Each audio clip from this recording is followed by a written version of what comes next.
সাহির আপনার অনেক ভালো বন্ধু, তাই না? নুহা এক মুহূর্তের জন্য থেমে গিয়ে নিজের পদচারণা বজায় রেখে উত্তর দিল। হুম। কেন? আপনি কি ভেবেছেন? আহির কিছুটা হতাশ হয়ে চুপ করে গেল। নুহা আর কিছু বলল না, চুপচাপ চলতে থাকলো। আহির মনে মনে মর্মাহত হয়ে বলল। আমার ভুলটা কি এতটাই বিশাল, নোহা? নুহা থেমে গেল। তার শরীর ধীরে ধীরে ঘুরে গেল আহিরের দিকে। আর তার চোখে এক ধরনের অবজ্ঞা, এক ধরনের শূন্যতা জমে উঠল। আহির তার দিকে এগিয়ে এসে বলল। বাইরের একজন মানুষের সাথে আপনি কি সুন্দর হেসে কথা বললেন, অথচ আমি যে আপনার ঘরের মানুষ, তার সাথে তো কথা বলার সময় পান না। এমনকি একটু ঝগড়া করতে ইচ্ছে করেন আপনার। কি সুন্দর এড়িয়ে চলেন আমাকে। এতটাই কি ঘৃণা করেন? আমি কি এতটাই খারাপ? কিছুক্ষণ নীরব রইল। তার কণ্ঠে কোনো উত্তেজনা ছিল না, কোনো রাগ ছিল না, কেবল এক ধরনের নিঃশব্দ শূন্যতা ছিল। তারপর কিছুটা নিষ্পৃহভাবে উত্তর দিল। আমার কথা বলা না বলাতে কি আসে যায় আহির? আমাদের মধ্যে তো তেমন কোনো কথা আছে বলে আমার মনে হয় না। আহির কিছুটা হতাশ হয়ে বলল। কেন নেই বলুন তো? আমাদের বিয়েটা তো সত্যি হয়েছে, তাই না? আপনি মানুন বা না মানুন, আপনি আমার জীবনের সঙ্গে জুড়ে গেছেন। তাহলে জড়িয়ে থাকতে এত কেন সমস্যা বলুন তো? নুহা এবার কিছুটা অবাক হয়ে তাকালো আহিরের দিকে। মুখে এক অদ্ভুত হাসি ফুটে উঠল, কিন্তু তা ছিল আরো তীক্ষ্ণ। ধীরে ধীরে বলল। সত্যি করে বলুন তো, আপনি কি বোঝাচ্ছেন? আপনি কি আমার সঙ্গে সংসার করতে চান নাকি ভালোবাসেন আমায়, কোনটা? আহির কিছুটা অপ্রস্তুত হয়ে গেল। তার ভাষা যেন এলোমেলো হয়ে গেল। সে কিছুটা থমকে গিয়ে বলল। না মানে, আহ, আমি তো শুধু। কিন্তু আহিরের কথা শেষ হওয়ার আগেই নুহা কোনো উত্তর না দিয়ে হাঁটা শুরু করল। আহির হতবাক হয়ে দাঁড়িয়ে রইল। সে বুঝে উঠতে পারছিল না কি ঘটেছে। নুহা গাড়ির কাছে গিয়ে দরজা খুলে ভেতরে বসতে লাগলো। আহির দৌড়ে এসে তার পাশেই দাঁড়িয়ে গিয়ে বলল। কোথায় যাচ্ছেন? নুহা নির্বিকারভাবে সিট বেল্ট বাঁধতে বাঁধতে বলল। আমি যেখানেই যাই আপনাকে কেন বলতে যাব? আহির কিছুক্ষণ চুপ করে নুহার দিকে তাকিয়ে রইল, যেন তার মন মস্তিষ্কে কিছু একটা চলছিল। তারপর হঠাৎই এক ধরনের জেদ নিয়ে বলল। আমিও যেতে চাই। বলেই সে গাড়ির দরজা খুলে চুপচাপ উঠে বসে পড়ল নুহার পাশে।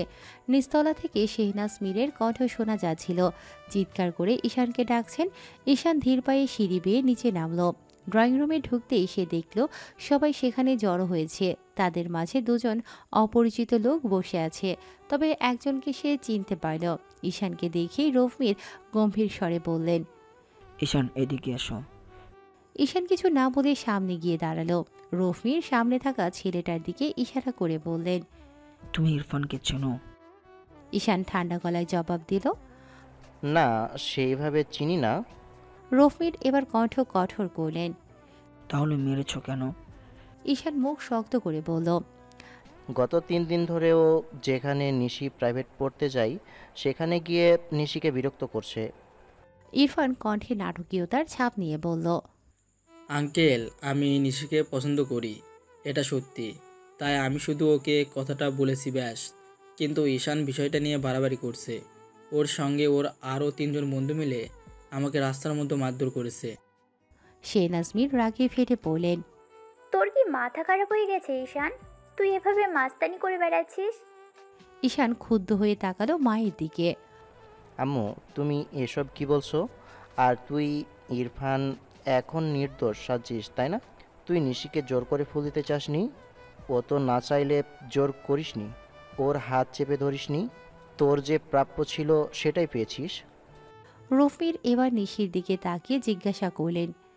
নিশি, ঈশান যা বলেছে সেটা কি সত্যি? নিশি মাথা নিচু করে ধীরে বলল। হ্যাঁ চাচ্চু, ঈশান ভাইয়ার সব কথাই সত্যি। রফির এবার কঠিন দৃষ্টিতে ইরফানের বাবার দিকে তাকিয়ে বললেন। শুনলেন মিস্টার সেরতাজ, আগে আপনার ছেলেকে সামলান, তারপর অন্যের নামে অভিযোগ করতে আসবেন। আর হ্যাঁ ঈশান, তুইও ভুল করেছিস। তোর উচিত ছিল ওকে পুলিশের হাতে তুলে দেওয়া। আমার বাড়ির সম্মানকে। মিস্টার শেরতাজ বিরক্তিতে চোখ বন্ধ করলেন। তারপর ইরফানকে বললেন। এক্ষুনি চলো আমার সঙ্গে। তোমার মতো ছেলের জন্য আজ আমার মান সম্মান ধুলোয় মিশে গেল। তিনি রফমিরের দিকে তাকিয়ে কণ্ঠ নরম করে বললেন। মিস্টার মীর, আমার ছেলের হয়ে আমি ক্ষমা চাইছি, মাফ করবেন। এই বলে ইরফানকে নিয়ে তিনি বেরিয়ে গেলেন ড্রয়িং রুমে। কিছুক্ষণ নীরবতা, তারপর শেহনাজ মীর কড়া কণ্ঠে বললেন, ভাই, তোমার কিন্তু ঈশানকে এভাবে প্রশ্রয় দেওয়া উচিত না। এটা নিয়ে 13 বার নালিশ এসেছে। কতজন যে নালিশও করেনি।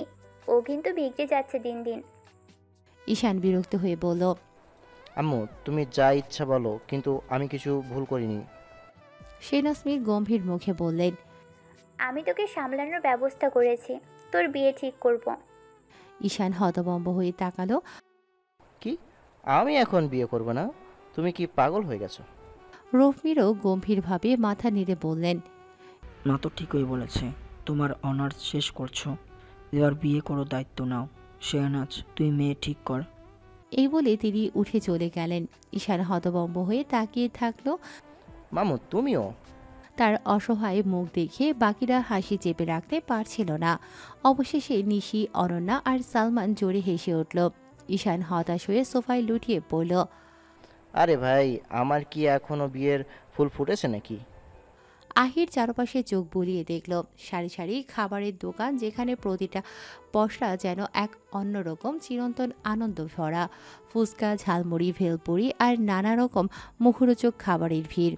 আর চোখে একটানা বিস্ময়ের ঝিলিক। সে কিছুটা অবাক হয়ে নুহার দিকে তাকিয়ে বলল, আপনি তাহলে এখানে আসতে চেয়েছিলেন? নুহা তার চোখে কোনো এক নির্লিপ্ত ভঙ্গিতে উত্তর দিল। আপনার কি মনে হয়েছিল? বলেই সে ঝালমুড়ির দোকানের দিকে পা বাড়ালো। আহির কিছুটা দ্বিধাগ্রস্ত হলেও শেষ পর্যন্ত তার পেছনে পেছনে হাঁটতে লাগলো। দোকানের চারপাশে মানুষের কোলাহলে যেন এক অদ্ভুত শান্তি ছিল, নুহার শান্ত মনোভাবের মতোই।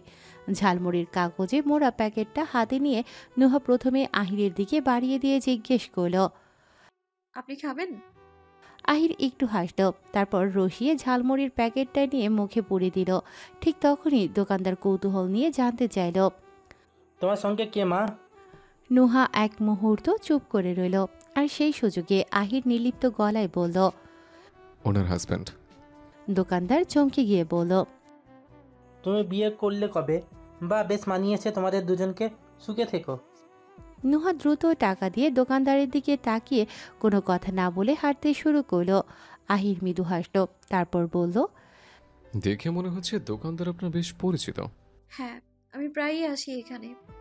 এতটুকু বলেই হঠাৎ করে নুহার পা ইটের সাথে ঠেকে গিয়ে সে পড়ে যাওয়ার আগেই আহির দ্রুত হাত বাড়িয়ে তাকে ধরে ফেলল।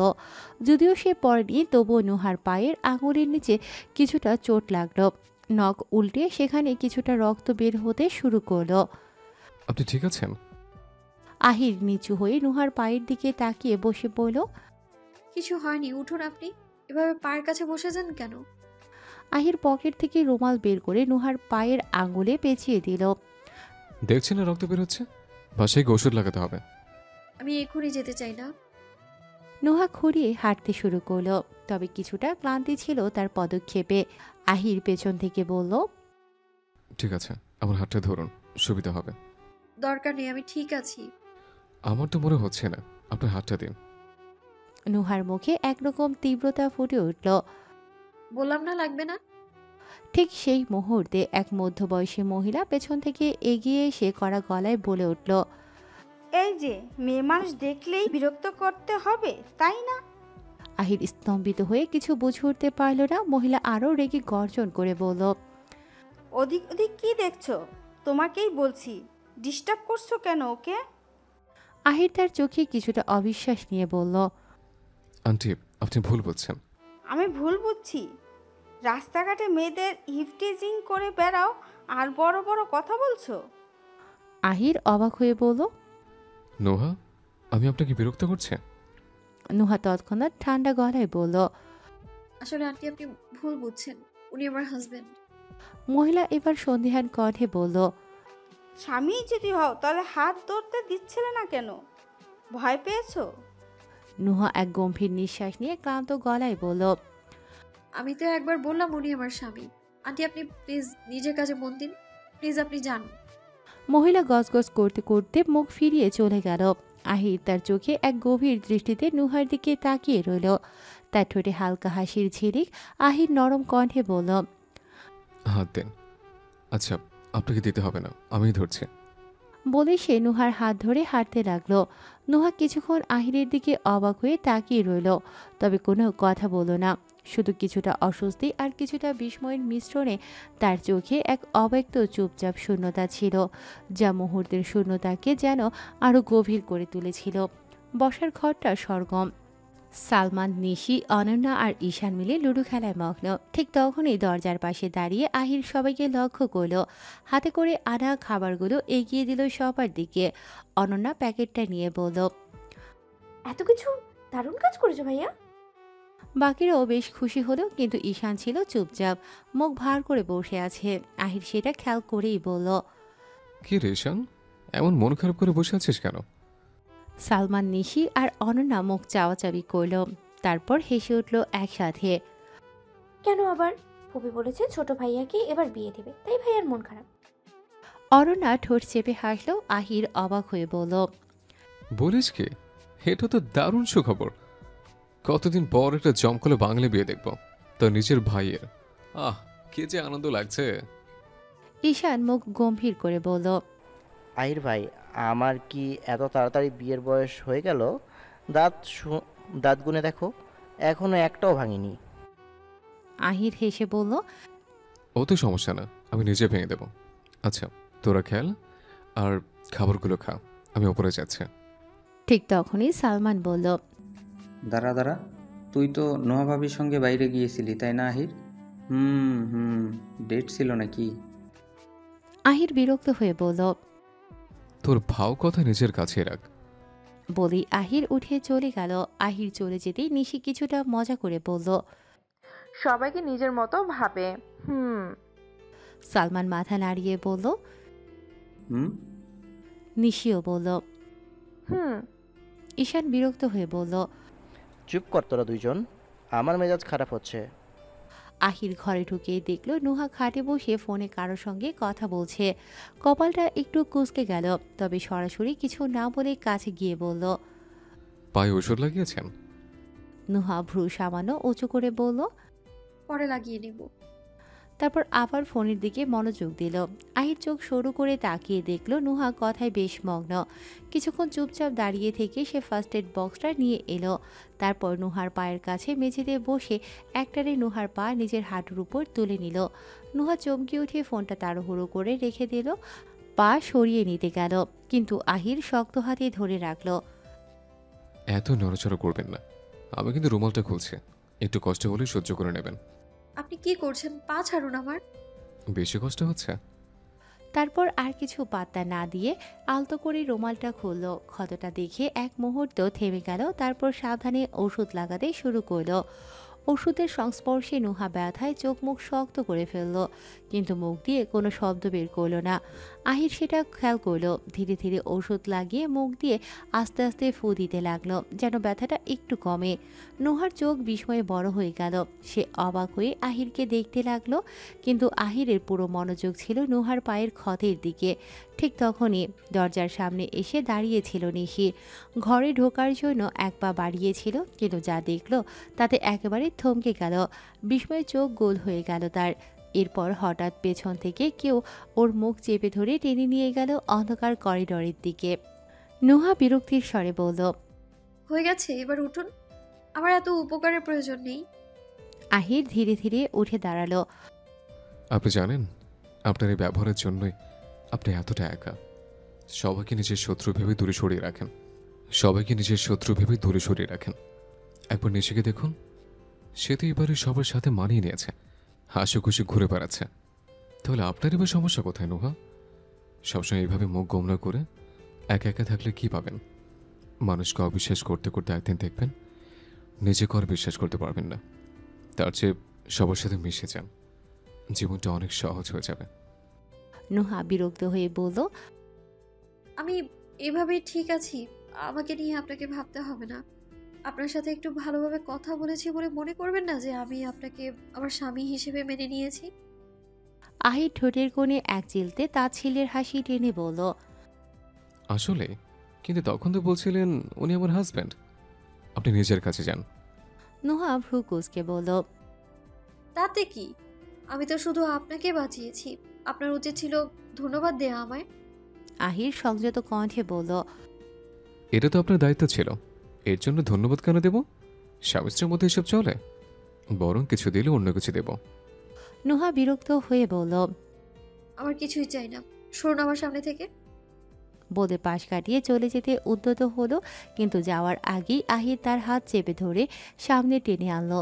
নুহা হতভম্ব হয়ে বলল, এটা কি করছেন আপনি? আহির চোখে এক অদ্ভুত দৃষ্টি নিয়ে বলল, আমি যে আপনার এত সেবা করলাম, তার জন্য কি আমার কিছুই পাওনা নেই? আপনার থেকে কি ভালো কিছু আশা করতে পারি না? নুহা কিছুক্ষণ চুপ থাকলো, এক হাত বাড়িয়ে দিল। ঠিক আছে ফ্রেন্ড। আহির এক মুহূর্ত নুহার হাতের দিকে তাকিয়ে রইল। আপনাকে কে বলল আমি আপনার ভালো বন্ধু হতে চাই? পরের বার এসব আবদার করবেন না। এটুকু বলেই সে পেছন ফিরে চলে গেল। নিশি রাগী স্বরে বলল, আপনার সাহস হলো কি করে আমাকে স্পর্শ করার? সালমান এক প্রকার উদাসীন ভঙ্গিতে কাঁধ ঝাঁকালো, ঠোঁটের কোণে ব্যঙ্গাত্মক হাসি টেনে বলল, কেন, আমার স্পর্শে কি আপনার গা থেকে এক টুকরো মাংস খসে পড়েছে? এইভাবে বিরিয়ানির এলাচির মতো ব্যবহার করছেন কেন? নিশি বিস্মিত হয়ে তাকালো। আমি এলাচি? সালমান নিঃসংকোচে বলল, আর নয়তো কি, নিজে তো প্রেম করবেন না, কিন্তু অন্যের প্রেমে বাধা দিতে বেশ জানেন। নিশি চোখ কুঁচকে বলল, কার প্রেমে বাধা দিয়েছি আমি? সালমান একটা দীর্ঘশ্বাস ফেলে বলল, আবার প্রশ্ন করছেন? আপনি কি চান না কেউ একদিন মিষ্টি মিষ্টি কণ্ঠে আপনাকে খালামণি বলে ডাকুক? নিশি বিরক্ত হয়ে বলল, আপনি কি ভুলভাল কথা বলছেন, সামনে থেকে সরুন। সালমান তখনও ঠোঁটে সেই রহস্যময় হাসি ধরে রেখে বলল, এই শোনো, একটা কথা বলার ছিল। নিশি হাঁটা থামিয়ে ধীর গতিতে ঘুরে দাঁড়ালো। সালমান উদাস গলায় বলল, আর কয়েকদিন পরই ফিরে যাচ্ছি। নিশি নির্লিপ্ত স্বরে উত্তর দিল। তো আমি কি করব? তারপর একটু ভ্রু কুঁচকে বলল, আর এক মিনিট, আপনি হঠাৎ তুমি বলছেন কেন? সালমান কাঁধ ঝাঁকিয়ে বলল, তুমি আমার থেকে ছোট, আপনি বলতে কেমন যেন অদ্ভুত লাগে। আর তাছাড়া যা বলেছিলাম, আমি কখনো কাউকে প্রপোজ করতে পারি না, মেয়েরা এমনিতেই আমার জন্য পাগল হয়ে যায়। একটু থেমে সে গভীর দৃষ্টিতে নিশির চোখে চোখ রেখে বলল, বলেছিলাম আমি তোমাকে ভালোবাসি। কিন্তু বাক্য শেষ হওয়ার আগেই নিশির ডান হাত বিদ্যুৎ গতিতে উঠে এসে সালমানের গালে সজোরে আঘাত করল। সালমান হতবাক হয়ে কিছুক্ষণ স্থির দাঁড়িয়ে থাকলো। নিশি ক্ষুব্ধ কণ্ঠে বলল, আপনি আমাকে কি ভাবেন বলুন তো? আমি কিন্তু ওইসব মেয়েদের মতো নই, তাই নিজের টাইপের কাউকে খুঁজুন, সেটাই আপনার জন্য ভালো হবে। এসেছেন ভালোবাসতে, আপনার ভালোবাসা কেমন সেটা আমি ভালো করেই জানি। আজকে একজন, কালকে আরেকজন, তারপরের দিন আরও একজন। সব মেয়েরা আপনার জন্য পাগল হতে পারে, কিন্তু আমি নই। আমার কাছে এমন ভালোবাসার কোনো মূল্যই নেই, তাই দূরে থাকুন আমার থেকে। বলেই নিশি ক্ষিপ্ত পায়ে চলে গেল। সালমান স্থবির হয়ে দাঁড়িয়ে রইল, নিশির চলে যাওয়ার দিকে এক দৃষ্টিতে তাকিয়ে। নুহার জন্য আজকের সকালটা অন্য সব দিনের মতো ছিল না। এই সকাল শুধু নতুন সূর্যের নয়, তার জন্য এক নতুন শুরুরও বার্তা নিয়ে এসেছে। জানালার বাইরে নরম রোদ গলে গলে ঘরে ঢুকছে, বাতাসে এক অদ্ভুত সতেজতা। নুহার আজ অফিসের প্রথম দিন। একেবারে ফর্মাল পোশাকে তৈরি হয়ে নিচে নামল সে। চোখে মুখে অদ্ভুত এক উচ্ছ্বাস, আবার কোথাও যেন একটা চাপা উত্তেজনা। নিচে নামতেই দেখা হলো আহিরের সঙ্গে।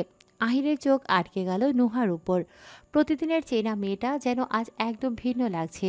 সাধারণত ঘরের নরম পরিবেশে দেখা নুহাকে সে আজ দেখছে এক নতুন রূপে। ফর্মাল পোশাক নুহাকে যেন আরও গম্ভীর আর প্রাপ্তবয়স্ক করে তুলেছে। ৮-৭ সাজ, পরিপাটি হেয়ার স্টাইল আর চোখে এক অনন্য দীপ্তি, সব মিলিয়ে তাকে একদম অন্যরকম লাগছে। আহির কিছু বলতে যাবে, ঠিক সেই মুহূর্তেই হঠাৎ একটা মেয়ে ছুটে এসে আহিরকে জড়িয়ে ধরল। How are you, Ahir? I really miss you. Ahir প্রথমে কিছুটা অবাক হলেও দ্রুত সামনে নিল, হেসে বলল, আমি ভালো আছি, কিন্তু তুই হঠাৎ কিভাবে আর কখন এলি? ততক্ষণে পাশে দাঁড়িয়ে থাকা আরিফা কৌতূহলী দৃষ্টিতে তাকিয়ে বলল, এটা কি রে আহির? আহির স্বাভাবিক গলায় উত্তর দিল, ও ইরিনা, আমার ইতালিয়ান ফ্রেন্ড। ইরিনা, উনি আমার আম্মু। ইরিনা বিনিময়ের সঙ্গে হাসল। আসসালামু আলাইকুম আন্টি। তারপর একদমে বলে গেল, আহির, সানভি কোথায়? আমি আসার কথা বলতেও আমাকে আসতে মানা করেছিল, অথচ নিজে এখানে প্রায় 1 মাস ধরে পড়ে আছে। আহির এবার খেয়াল করলো নুহা অলরেডি গাড়ির ধারে চলে গেছে। মুখে কোনো অভিব্যক্তি নেই, যেন কিছুই হয়নি। আহির ধীর কণ্ঠে বলল, আম্মু, একটু দেখো ইরিনার কি লাগবে, খেয়াল রেখো ওর যেন কোনো সমস্যা না হয়। তারপর ইরিনার দিকে ফিরে বলল, তুই ফ্রেশ হয়ে নে, আমি একটু বের হচ্ছে, দুপুরে দেখা হচ্ছে। এই বলে আহির দ্রুত বেরিয়ে গেল। নুহা চুপচাপ জানালার দিকে তাকিয়েছিল। সকালে সূর্যের আলো গাড়ির জানালায় পড়ছে, উষ্ণ নরম একটা আবহাওয়া চারপাশে ছড়িয়ে দিচ্ছে। আহির হঠাৎ বলল, আপনি সরে বসুন, আমি ড্রাইভ করব। নুহা এক মুহূর্ত তাকিয়ে রইল আহিরের দিকে, তারপর কোনো কথা না বলে সরে গিয়ে পাশের সিটে বসে পড়ল। আহির গাড়িতে উঠে ইঞ্জিন চালু করতেই আবার বলল, এরিনা বাংলা ভাষা জানে ঠিকই, কিন্তু বাংলাদেশ সম্পর্কে ওর তেমন ভালো ধারণা নেই।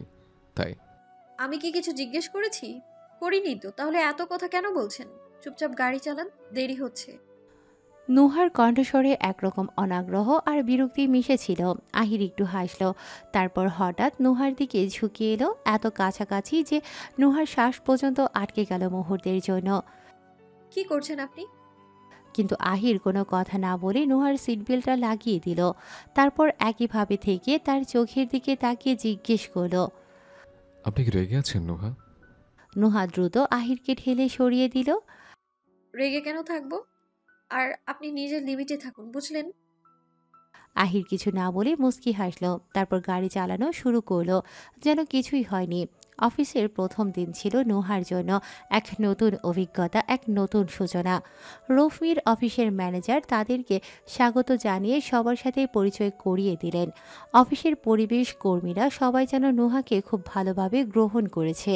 তবে প্রথম দিন তেমন কোনো কাজ ছিল না, তাই দুপুরের আগেই বাড়ি ফেরার পথে রওনা দিয়ে দিল নুহা আর আহির। তবে আসার পথে এক বয়স্ক মহিলা তাদের বলল তাকে এক জায়গায় একটু পৌঁছে দিতে। তারপর মহিলার কথা মতো আহির তাকে একটা জায়গায় নিয়ে আসলো। আহির চারপাশে চোখ বুলিয়ে দেখলো একদম নির্জন জায়গা। মেন রাস্তাটির থেকে নেমে বিশাল বিল, সেখানে চাষ করা সারি সারি সূর্যমুখী ক্ষেত। আহির নেমে এসে মহিলাটিকে নামিয়ে জিজ্ঞেস করলো, এখানে তো মাঠ, আপনার বাড়ি কোথায়? নুহা গাড়ি থেকে নেমে মহিলাটিকে নামতে সাহায্য করলো। হঠাৎ একটা গাড়ি থামতেই মহিলাটি দৌড়ে গাড়িতে গিয়ে উঠল। গাড়ি থেকে একদল লোক এসে উপস্থিত হলো, সবার মুখ ঢাকা। লোকগুলো একদম কাছে এসে দাঁড়ালে আহির নুহা দুজনেই বুঝতে পারল মহিলাটির ছদ্মবেশী ছিল। আহির লোকগুলোর দিকে তাকিয়ে জিজ্ঞেস করলো, আপনারা কারা? তাদের মধ্যে একজন নুহার সামনে দাঁড়িয়েই বলল, বাহ, আসলের সাথে বোনাস, তাও এত সুন্দর। আহির তীক্ষ্ণ দৃষ্টিতে তাকিয়ে বলল, হে যে ভাইয়েরা, কি চাই আপনাদের? চাই তোকে, কথা ছিল শুধু তোকে তুলে নিয়ে যেতে হবে, কিন্তু আমি সিদ্ধান্ত পাল্টে ফেলেছি, এখন আমার তোর সাথেও ওকেও চাই। আহির তৎক্ষণাৎ নুহার একটা হাত ধরে তার দিকে সরিয়ে নিয়ে বলল, চাইলে কি সব পাওয়া যায়? আমি তো কত কিছুই চাই, আমি কি পাই? সে যাই হোক, ভাবি হয় তোদের সম্মান দিয়ে কথা বল। লোকগুলো হাসতে শুরু করলো। তাদের মধ্যে একজন বলল, আসসালামু আলাইকুম ভাবি, প্লিজ আমাদের সাথে চলুন, আমাদের ভাই আপনাকে খুব করে চায়। প্রথমে লোকটা একটা বন্দুক বের করে আহিরের দিকে তাক করে বলে, মেয়েটাকে ছাড়, তাহলে তোকে কম মারবো, কথা দিচ্ছি। লোকটা নুহার দিকে হাত বাড়াতে গেলে তখনই আহির হাতটা ধরে বলল, আমার সাথে কি করবি না করবি সব কবুল, কিন্তু আমার স্ত্রীর দিকে হাত বাড়ালে তোর হাত আর হাতের জায়গায় থাকবে না, আমি কথা দিচ্ছি। লোকটা হাসতে হাসতে বলল, হিরোগিরি কম দেখা ভাই, এটা দেখেছিস, একটা গুলি আর তুই ইন্নালিল্লাহ এখানে মরে পড়ে থাকলে কমসে কম 3-4 দিনে কেউ তোর খোঁজ পাবে না। আহির সবার দিকে একবার তাকিয়ে বলল, না, তোর এইভাবেই মানবি না, 5 জন আছিস, তার উপর একটা বন্দুকও আছে, একটু কষ্ট হবে, আমি সামনে নেব। বলেই লোকটার বন্দুক ধরা হাতে একটা লাথি মারল। মুহূর্তেই শুরু হলো মারামারি। এক পর্যায়ে একজন লাঠি দিয়ে আহিরের মাথায় আঘাত করল। আহির ক্ষণিকের জন্য দুলে উঠলেও দ্রুত মাথায় সামলিয়ে মাটিতে থাকা বন্দুকটা তুলে নিল। সে বন্দুকটা তাদের দিকে তাক করল। তারপর তার হাতে বন্দুকটা দিয়ে একজনের পা বরাবর গুলি ছুড়ল। গুলিটা তার পায়ে গিয়ে লাগতেই বাকি সবাই আতঙ্কিত হয়ে দ্রুত পালিয়ে গেল। লোকগুলো পালিয়ে যেতেই আহির ধপ করে মাটিতে লুটিয়ে পড়ল। আহির, নুহা আতঙ্কিত হয়ে ছুটে এসে আহিরের মাথার কাছে বসে পড়ল। দু হাত দিয়ে তার মুখটা তুলে ধরে ব্যাকুল কণ্ঠে ডাকতে লাগলো। আহির, আহির উঠুন, ঠিক আছেন? আপনি কথা কেন বলছেন না? চোখ খুলুন প্লিজ। আমি কি করবো এখন? কেউ আছেন? তার ভয়ার্ত কণ্ঠ বাতাসে মিলিয়ে গেল। আশেপাশে কেউ ছিল না। ঠিক তখনই আহির চোখ খুলে আলতো হাসল। এখানে কে থাকবে? আপনাকে তো কিছু করতে হবে, তাই না? নুহা হতভম্ব হয়ে তার দিকে তাকিয়ে রইল। আহির তার দিকে চেয়ে ম্লান হেসে বলল, বাদ দিন, কিছু করতে হবে না, এইভাবে থাকুন, ভালো লাগছে। নুহার আহিরকে ধাক্কা দিয়ে সরিয়ে দিয়ে রাগী কণ্ঠে বলল, পাগল আপনি? এই অবস্থায় মজা করছেন আপনি? আর আপনি সত্যি করে বলুন, আপনি এসব কিভাবে করলেন? একজন সাধারণ মানুষের পক্ষে 5 জন লোকের সাথে একা মারামারি করা সম্ভব না, তার উপর আপনি গুলিও চালিয়েছেন। আহির মুচকি হেসে বলল, বউয়ের চোখে অসাধারণ হতে পেরে ভালো লাগছে, তবে আমি কিন্তু শুধু ওদের মারিনি, ওরা মেরেছে। মাথা ফিরে গেছে, দেখুন রক্ত বের হচ্ছে। নুহা অবাক হয়ে বলল, আপনি ইতালিতে ছিলেন? 1 মিনিট, আপনি কি সেখানে কোনো মাফিয়া দলের সাথে যুক্ত ছিলেন? আপনি কোনো মাফিয়া নন তো? আহির হাসতে হাসতে বলল, মাথায় আঘাত লেগেছে আমার, আর ভুল বকছেন আপনি। কি বললেন? মাফিয়া? আমি? কথা শেষ করার আগেই আহির মাটিতে লুটিয়ে পড়ল। অনেক হয়েছে নাটক, চুপচাপ উঠে পড়ুন। আপনার থেকে আমার অনেক কিছু জানার আছে আহির। আহিরকে নিয়ে বাড়িতে ঢুকতেই আরিফা বেগম উদ্বিগ্ন হয়ে ছুটে এলেন। তার চোখ গিয়ে পড়ল আহিরের মাথায় ব্যান্ডেজ আর মুখে লেগে থাকা দাগের দিকে। কপালে ভাঁজ ফেলে তাড়াতাড়ি জিজ্ঞেস করলেন, কি হয়েছে আহির? আর এসব কিভাবে হলো? তুই ঠিক আছিস? নুহা কিছু বলার আগেই আহির হালকা হাসি দিয়ে বলল, গাড়ি অ্যাক্সিডেন্ট হয়েছিল আম্মু, তেমন কিছু না, আমি ঠিক আছে। খুব খিদে পেয়েছে, খেতে দাও, আমি ফ্রেশ হয়ে আসছি। আরিফা বেগম কিছু বলতে যাচ্ছিলেন, কিন্তু তার আগেই আহির নুহার হাত ধরে বলল, চলুন নুহা। নুহা অবাক হলেও চুপচাপ তার সঙ্গে উপরের দিকে উঠতে লাগলো। করিডোরে পৌঁছতেই সে ধীরে ধীরে হাত ছড়িয়ে নিল। অনেক হয়েছে, সত্যিটা বলুন এবার। আপনি ইতালিতে কি কাজ করতেন? আপনার অধিকার বোধ দেখে ভালো লাগছে। স্বামীর পেশা জানার অধিকার অবশ্যই আপনার আছে, তবে সত্যি বলতে আপনি যেটা ভাবছেন। আহির বাকি কথা বলার আগেই হঠাৎ ইরিনা দৌড়ে এসে আহিরকে শক্ত করে জড়িয়ে ধরল। আহির, কি হয়েছে তোর? তারপর আহিরের মুখে হাত দিয়ে উদ্বিগ্ন কণ্ঠে বলল, এসব কি করে হলো? আহির একবার নুহার দিকে তাকালো, যেন তার প্রতিক্রিয়া বুঝতে চাইছে। তারপর ইরিনাকে আলতো করে সরিয়ে দিয়ে বলল, লম্বা কাহিনী, পরে বলবো, আপাতত খুব ক্লান্ত লাগছে। ইরিনা চোখে অস্বস্তি নিয়ে বলল, আরে তুই কি করে হলো? দেশে আসতে গেলি কেন বলতো? আমরা এখানে ভালো ছিলাম, তুই আসার পর থেকে আমার মনে হচ্ছিল যেন আমার জীবনের সব খুশি চলে গেছে। বাপিও তোকে অনেক মিস করে। সকালে আসলাম আর এখান তো তোর এই অবস্থা দেখে মনটাই খারাপ হয়ে গেল। নুহা চুপচাপ দাঁড়িয়েছিল, কিছু না বলে ধীরে ধীরে চলে যেতে লাগলো। আহির সঙ্গে সঙ্গে নুহার হাত ধরে তাকে দাঁড় করিয়ে বলল, Irina, meet my wife Noha. আসলে আমরা দুজন অফিসে গিয়েছিলাম, ফেরার পথে একটা ছোট্ট অ্যাক্সিডেন্ট, তেমন বড় কিছু না, সামান্য চোট। তুই নিচে যা, আম্মু খাবার দিচ্ছে, আমি একটু পর আসছি।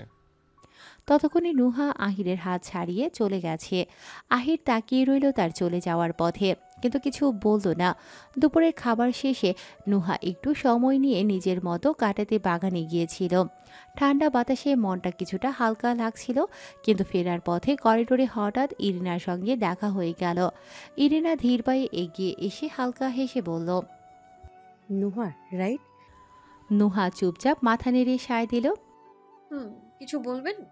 ইরিনা হেসে বলল, না তেমন কিছু না, আমি তোমার সম্পর্কে অনেক কিছুই জানি। তবে তুমি কি আহির আর আমার সম্পর্কে কিছু জানো? নুহা এক মুহূর্ত চুপ থেকে নির্লিপ্ত কণ্ঠে বলল, না, আর জানতে ইন্টারেস্টেডও না। ইরিনা মুস্কি হেসে বলল, আহির আর আমি ইতালির একই ইউনিভার্সিটিতে পড়তাম। আমি সানভি আর আহির আমরা খুব ভালো বন্ধু ছিলাম, তবে আমি কখনো আমার আর আহিরের সম্পর্ক শুধু বন্ধুত্বে বলতে পারি না। আমি আহিরকে ভালোবাসি, আর এটা আহিরও জানে। নুহা ঠান্ডা গলায় বলল। তাহলে আমায় বলছেন কেন? আমি কি করতে পারি? ইরিনা একটু এগিয়ে এসে মৃদু স্বরে বলল, আর তোমাকে একদম পছন্দ করে না, এমনকি তোমার জন্য সে এই বাড়ি ছেড়ে পালিয়েছিল, সেটা নিশ্চয়ই জানো, ও আমাকে বলেছিল। নুহা চোখ নামিয়ে একটু হাসল।